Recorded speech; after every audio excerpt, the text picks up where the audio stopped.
Sergeant Ramsey. I'm the one that called you. Thank you for coming. I'm sorry to call you. Listen, we had a report of a disturbance at your house, and there were shots fired.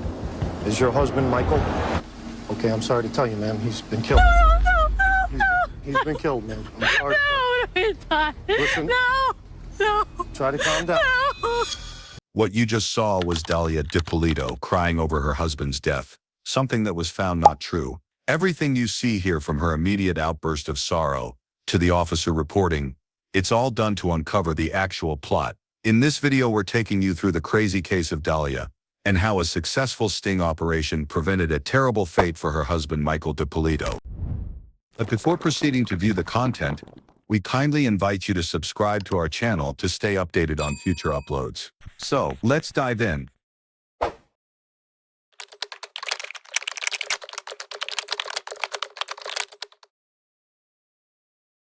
In 2008, Dalia DiPolito was in real estate and had a side hustle as an escort when she met her husband, Michael DiPolito. Michael had a sheet on him for fraud, but was very successful. But somewhere along the line, their marriage fell apart, and it was evident that she was using a criminal history to get whatever she wanted from him. One time, the police were tipped by an anonymous caller about Michael's involvement in narcotics. He was worried about losing his assets if arrested, so he signed off his assets to Dalia.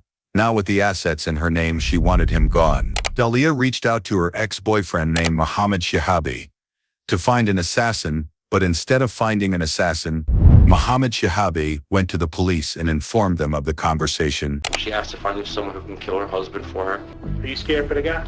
Yes, because she's really, dead serious on getting this done. Maybe 5'6", 5'7", dark black hair. She's a good-looking girl. Really good-looking girl, actually. But it was his word against hers. There was no proof, so to get proof, Shahabi was made a confidential informant for the Boynton Police Department and was asked to arrange a meetup with Dalia in a public gas station to discuss the assassination.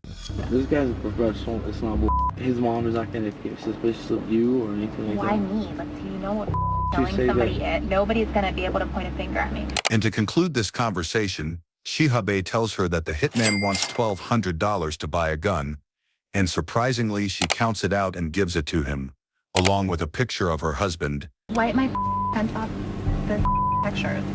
Really? You're going to give him something with fingerprints all over? This is when the detectives realized that this lead is actually a potential murder case. So now the police decided to plan this sting operation to gather as much evidence as there is.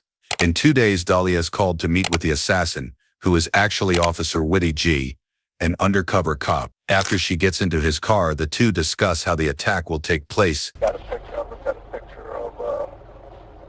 the house or whatever. How soon can we get everything going? Well, it's up to you. I mean, I need to sound like this week, but like my understanding of everything was that, like, you know, I was going to give you what I gave you, and then that was everything.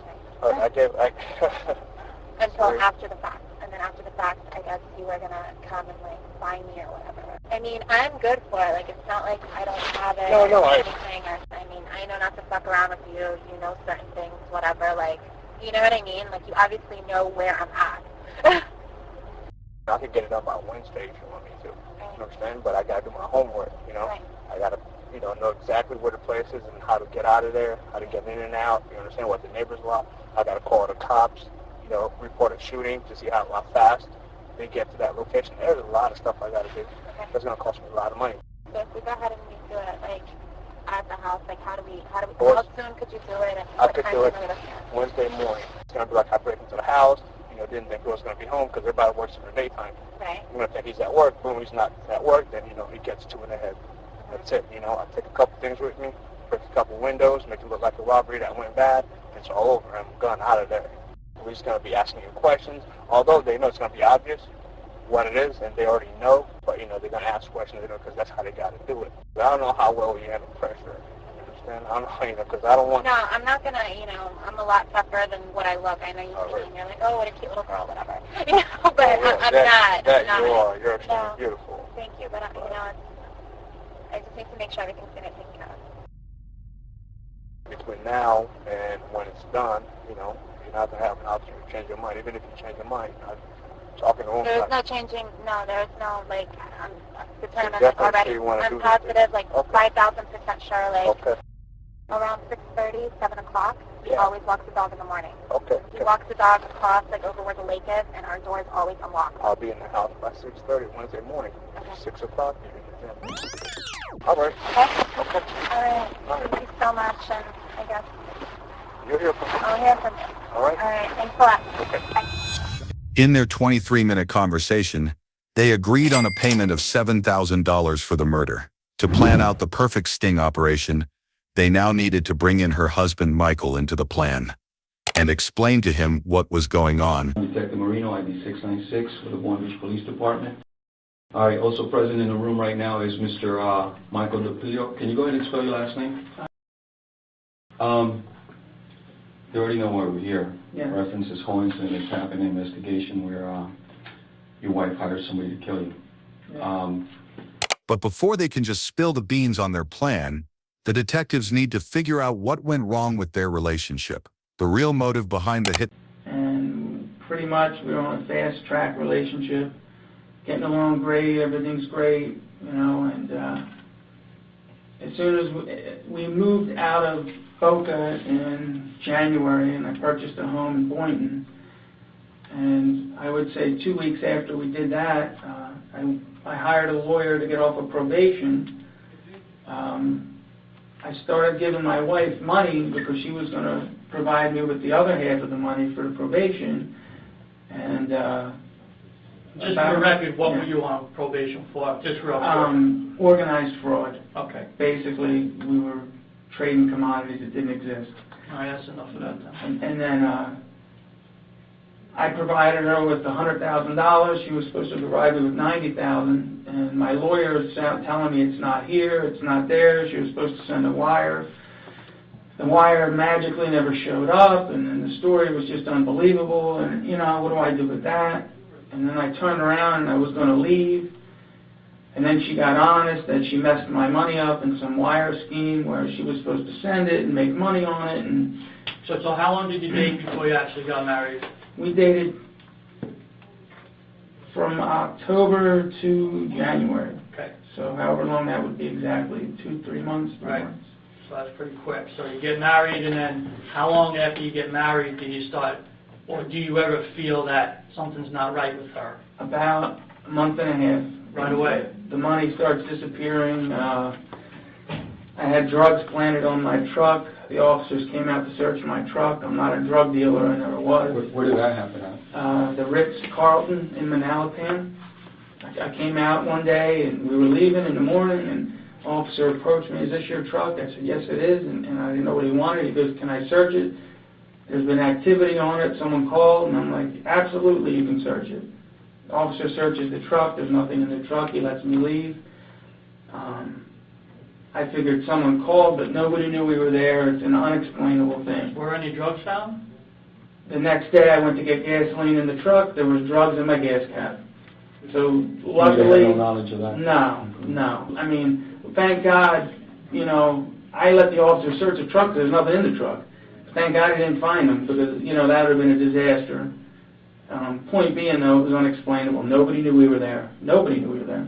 So who do you suspect that planted it? A hunch. A hunch was my wife, Okay. and I played it through my head 1,000 ways. I thought, could it be? I'm laughing. I even thought maybe it wasn't me who put it there, you know, and didn't remember. But I don't, you know, the point is, nobody knew we were there. Nobody had access to my vehicle except my So wife. what would her motivation be for doing that? You're on probation at the She, time. at that point, yes, and at that point, she already had stolen $100 and some thousand from me. And so now I'm out $100,000, and she got me involved in another scheme to where I lost another 90 or another 100,000 trying to, you know, I lost $240,000 with this girl. It's unexplainable money. These should have been the earliest red flags for Michael about Dahlia. The pattern suggests that she's been after his money since the start, and it's possible that the hit was arranged for her to get away with the money she had. I haven't had this many incidents go wrong in my life, and you know what I mean, in my life, and that I've had since I've met this girl. Like, you know, I haven't had my truck searched 2-3 times. You know, I don't do that kind of shit. You know, so all of this is very out of character for me. my life is, since I met Dahlia and since we've been married, the dynamics of my daily life have changed drastically. Like, I don't have police interaction anymore. I don't, you know, and I've seen the police more than like 10 times probably since I've been with her over stuff that's unexplainable and sounds crazy to people. I don't tell people my business anymore because they think I'm crazy. Let me ask you one question here that's kind of puzzling, or that we would like answered if we can. What's her motivation for having you killed? I mean, like, why not just get divorced? Or did she ever mention divorce or separation? And Never. so, what, in your mind, what's her motivation? We just purchased insurance policy? No, we just purchased a home, and I just actually signed the title over to her until I could straighten out my other problems with probation, and also, you know, the $200,000 and some she stole from me, I think is a big motivation. So basically, I guess with my home and everything else, $500,000 of motivation. Was that money used like restitution to pay back your victims? It was supposed to be for that. Yeah. Right. And she stole it. So with that, the husband was brought in on the plan and asked to be at the station during the hours of the fake planned hit. At this time, Dahlia was told to be at the gym, according to her designed alibi. So while she was there, the police called her and immediately asked her to come home, which she knew was where her husband was meant to be killed. To her, this would be the police calling her to be informed of her husband's demise. So she had to act accordingly. Sergeant Ramsey, I'm the one that called you. Thank you for coming. I'm sorry to call you.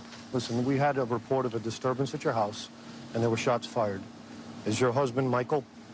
Okay, I'm sorry to tell you, ma'am. He's been killed.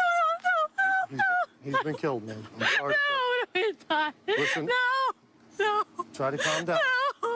Listen, right now we need to get you to the station.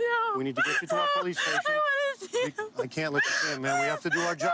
If you want us to find his killer, okay, we need you to calm down. I'm going to need you to go with these detectives, okay? Does he have enemies? Is there anyone that would want to hurt him? Okay, who would want to hurt him? Witnesses said they saw a black male running from you. I can't let you see him, ma'am. Ma'am, I cannot do this right now. Ma'am, I can't do it. Detective Yopi, I need you to take her to the station. I can't. Ma'am, go with these detectives. If you want to help your husband, okay? If you want to help your husband, you need to go to the station with these gentlemen and tell us everything you know about who he knows, who he's connected to. Don't worry, we've already taken care of dogs with animal control for right now. Everything's under control. And we'll take care of everything else, okay? Thank you, guys. Now Dahlia is taken to the police station so that she can answer about the whereabouts. So far, the police sting operation is a massive success. They just have to see what else they can dig out of her in the interrogation. Protocol that we have to do with this, that you're the wife. We got to advise you of your rights, so you know, okay? If you don't understand any of them, you just tell me, and I'll stop and repeat. And first of all, let me just tell you, I'm sorry for your loss. I just want to see my husband, please. All right, honey. I love my husband. I love you, see him. No, you don't want to see him. I just want to see him. Believe me, you don't. Could you listen, please? I'm required to warn you before you make any statement that you have the following constitutional rights. This is something, because we're going to videotape, that I need you to sign also. It gives us the right to videotape it. You want to read that? I don't want to be videotaped. Well, you're being videotaped. That's all part of it.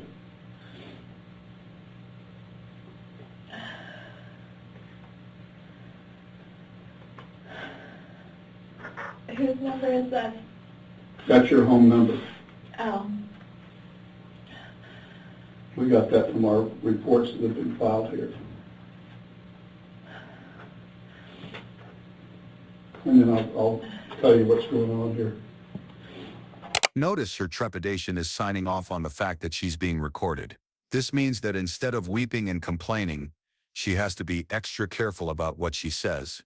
Even though she is caught dead to rights, any extra inconsistencies in this interrogation can land her even more jail time. Listen, is there anybody that you know that you think would want to kill your husband? My husband's on probation. For what? He's for stock fraud. Stock fraud? How long has he been on probation? Probation or parole? Is he spending time in prison? How much? Do you know? 2 years in prison and 5 years on probation, going on to 6 years. Oh my God. And what was that for? It was for taking money. It was like, he explained it like boiler room kind of, where they would take money from people Oh, I and put it understand. towards things. Yeah. How long have you guys been married? Not even a year. This is tragic. Is there anybody you could think of that would want to do this to him? I was telling the officers we've had problems already, and What sort of problem? he's been trying to get off probation, and it's just been nothing but problems the whole time that he's been trying to get off. People weren't happy that he was getting off probation because it's a lot of money he's got to pay back. Well, when you say people, who are you talking about? People that were involved with him before, or? A little bit of everything. This was supposed to be something, when he got off probation, it was supposed to be between us.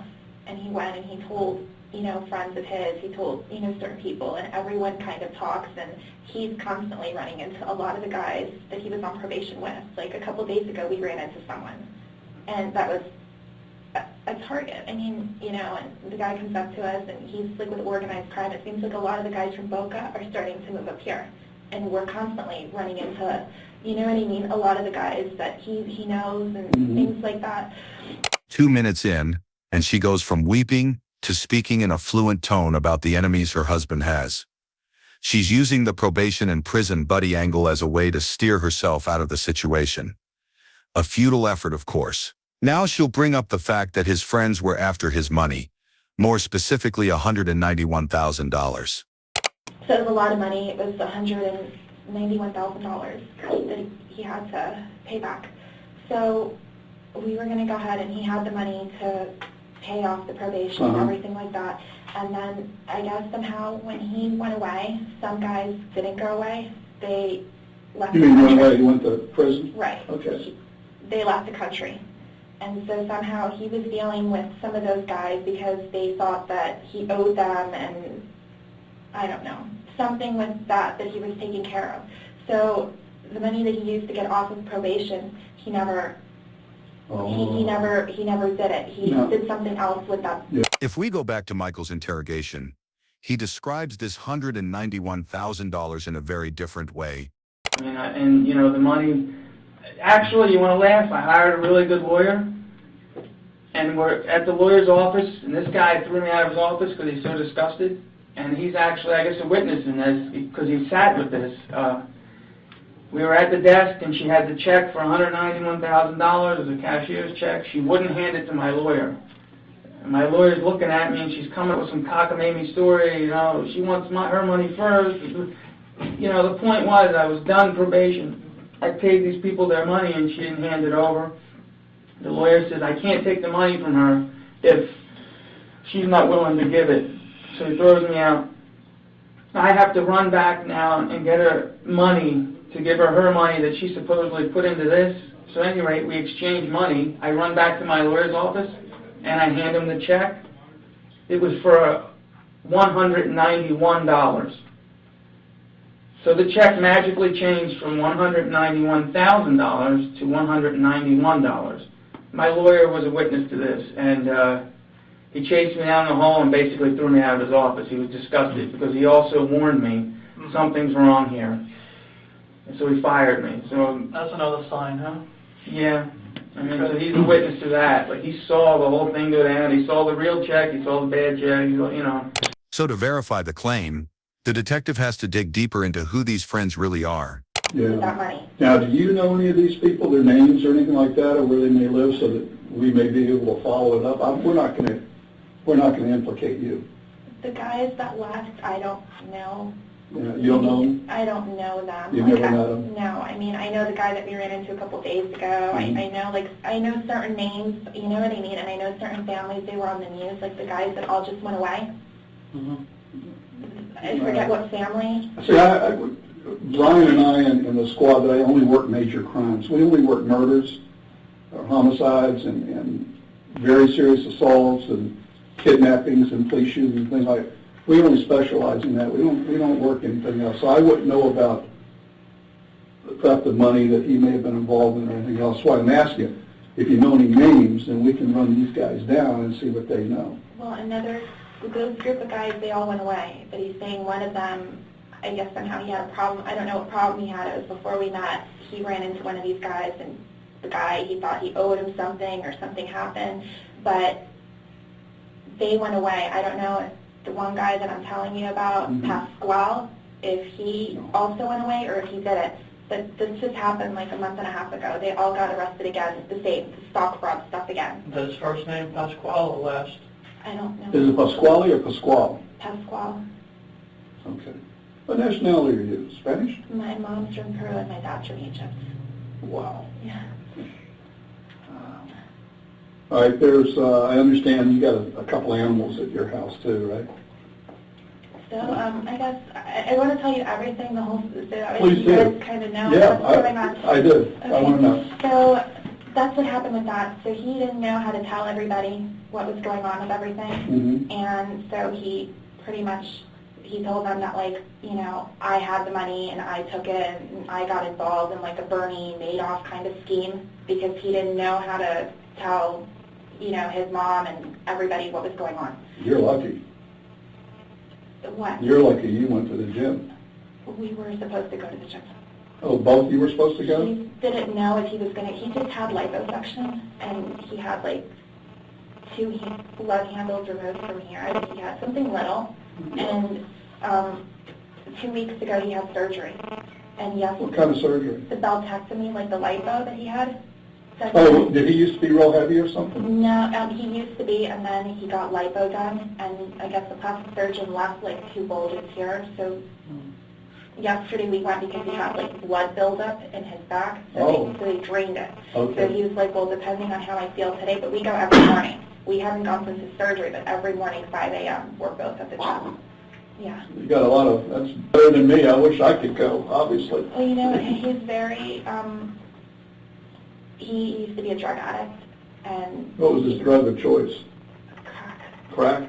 Yeah, I'll do it to you. And he's recovering alcoholic, and so with him it's very important to be like on a schedule and you know what I mean, like have a system and very organized with everything. And let's get back to Now with bad friends comes terrible habits. She squeals about his drinking and narcotics abuse, thinking that this is another angle for them to look into. But at this point she's deflecting from the cause of the killings were a personal blame game, which the detectives catch on to quickly and ask her to revert back. his death. I don't know if you know he was shot. He was shot twice, and I want you to know all this. Do you know this? Did they tell you out there? not exactly. I mean, they told me he was shot. When I was at the gym, I got a phone call. I didn't hear my phone ring, and I called back, and they told me just to please come, that something happened at my house. Yeah, he would. Evidently, your husband answered the door, and they took him back upstairs, and in the bedroom. We have cameras, though. Why would he answer the door? Because he doesn't answer for anybody he doesn't know. I mean, the only person, like his probation officer, is like the only, you know what I mean? I have no idea. He would not answer the door. We have cameras, like, at our house. Maybe he knows this person. I didn't know you had cameras, have, because when we got there, some of your neighbors heard the commotion. We have cameras. The front door has cameras. Oh, that's the back great. door has cameras. But they don't record. And they don't record. Nobody knows, but they don't. We told everybody they record, but they don't record. Oh, God. Because he didn't want them to make a hole in the garage for the recorder to be there because of his car. Well, when we got there, your door was wide open. When the officers got there, your door was wide open. They went in and looked. They said there was 2 dogs in the house in a crate or a cage or something like that. And he was found in the bedroom. He was shot twice in the head. He wouldn't open the door unless it's somebody that he knows, because Well, we don't open for anybody. Now, you have to understand, I wasn't there, neither was he. We have other people there, so maybe somebody broke into the house or something. I don't know. I haven't been to the scene yet. All of our rooms have TVs, and we look specifically, like, to make sure nothing is happening, because we've had drug incidences and things like that. Was he asleep when you left?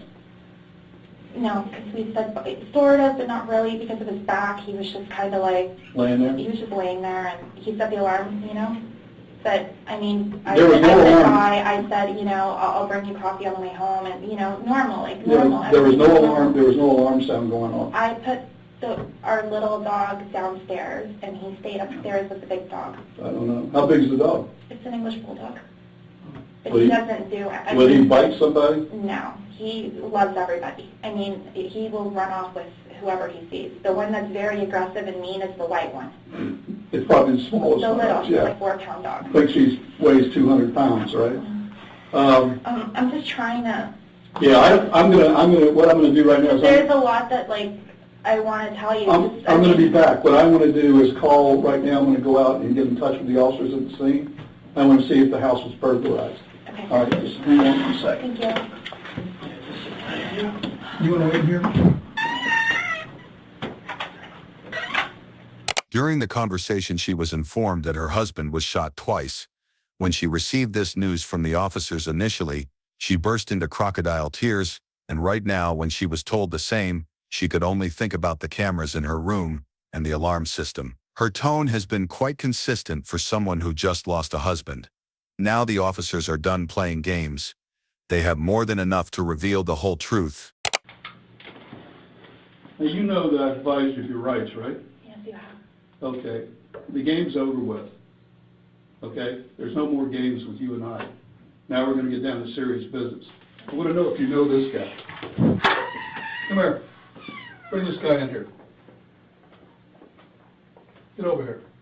Get over here. You know who this guy is? No, You've never seen him before. I've never seen him before, ever. Do you know her? Put your head up and look at her. Put your head up. I've never seen him. What were you doing coming out of her house? Get him out of here.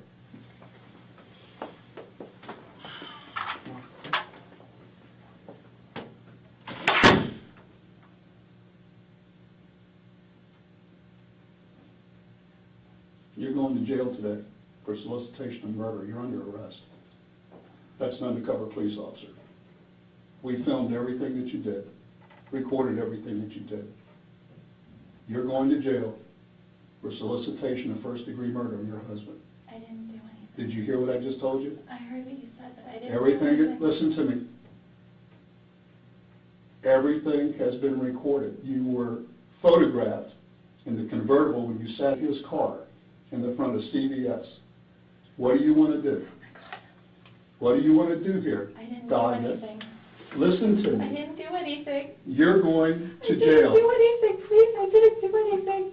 Don't tell me you didn't do anything. I didn't do anything. You're going to jail today. As soon as I'm done, they're going to come in here and handcuff you and take you to the Palm Beach County Jail, book you for solicitation of first-degree murder on your husband. Your husband is well and alive. Thank God. Oh, yeah, thank God. Please? Can I see him? No, he doesn't want to see you. I so wanted to see him. He doesn't want to see you. Please. You better quit your playing. Listen to me. I want you to quit your acting and get this over with. I'm not. Yes, you are. I'm not. Okay. You know what? You need a real good attorney. You need a real good attorney because we're going to show them the film where you say you're 5,000% sure you want him dead. You think I made that up? You think I made that up? It's exactly what's going to happen. I'm talking with you. When I leave this room, no other officer will ever talk to you again. The next time we see you is when you're in trial. Now, you can make it right here, or you're going to trial, and you're going to do life in prison. You want to cooperate with us, whatever you want to do. It's over and done once I walk out. I'm not coming back in to talk to you. And no one else is either. What do you want to do before I leave here? Because the next officer comes here, going to handcuff you and take you to the I'd jail. like to see my husband, please. No, he doesn't want to see you. He doesn't want to see you. I'm leaving now. Can I have an officer come in here and cuff the person? I don't know what's going on, please. We'll go ahead and arrest her for solicitation of first-degree murder. I don't know what's happening, please. Can you stand up? Stand up, please. Oh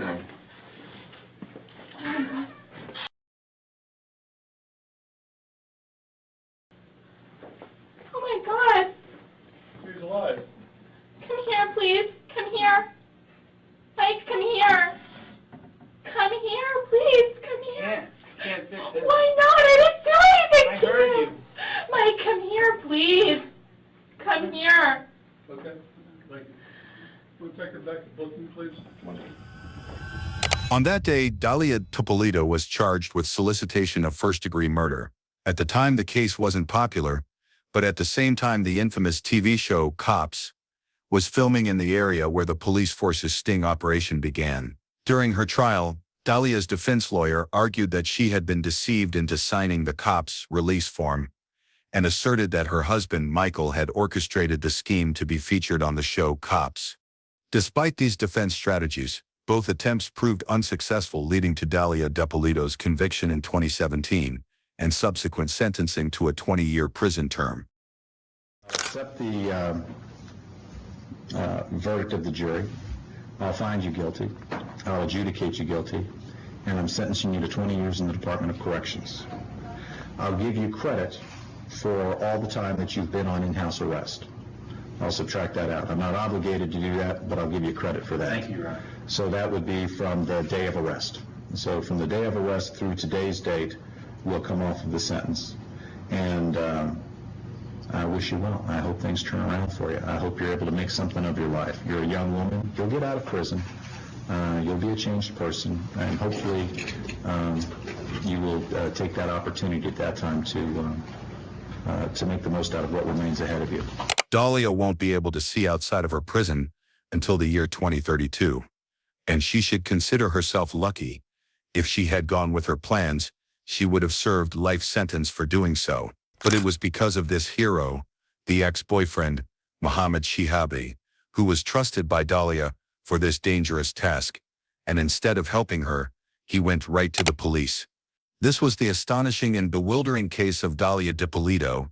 I hope you enjoyed this video. If yes, please like and subscribe to our channel. It will help us a lot and motivate us to continue making videos like this.